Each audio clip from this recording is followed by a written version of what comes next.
2 દિવસમાં 2 એસટી બસના અકસ્માત સર્જાયા, મુસાફરોના જીવ જોખમમાં મુકાયા. બંને અકસ્માતમાં ટક્કર એટલી જોરદાર હતી કે બસનો બુકડો બોલી ગયો હતો. સુરતના કામરેજ પાસે એસટી બસને અકસ્માત નડ્યો. રેતી ભરેલા ઉભેલા ટ્રક પાછળ એસટી બસ ઘૂસી ગઈ. દાહોદથી સુરત આવતી બસમાં સવાર 10થી વધુ મુસાફરોને ઈજા પહોંચી. એસટી બસમાં 40 જેટલા મુસાફરો સવાર હતા. ટ્રાફિક પોલીસની ટીમે બસનું પતરું તોડી ફસાઈ ગયેલા પેસેન્જરને બહાર કાઢ્યો.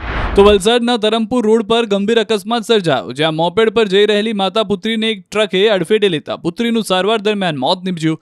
ટ્રક ચાલકે માતા અને પુત્રીને 10 ફૂટ સુધી ઢસડ્યા હતા. ઘટના બાદ ટ્રક ચાલક ફરાર થઈ ગયો હતો. તો સુરેન્દ્રનગર મૂળી હાઈવે પર કાર ડિવાઈડર સાથે અથડાતા ચાલકનું ઘટના સ્થળે મોત નીપજ્યું. મૂળી માર્કેટિંગ પાસે ઇકો કારના ચાલકે સ્ટીયરિંગ પરનો કાબુ ગુમાવતા કાર ડિવાઈડર સાથે અથડાઈ હતી. 7 વ્યક્તિને ઈજાઓ પહોંચી. QR કોડ સ્કેન કરો અને ડાઉનલોડ કરો ન્યૂઝ 18 એપ. મેળવો ગુજરાત અને દેશ દુનિયાની પળે પળની અપડેટ્સ.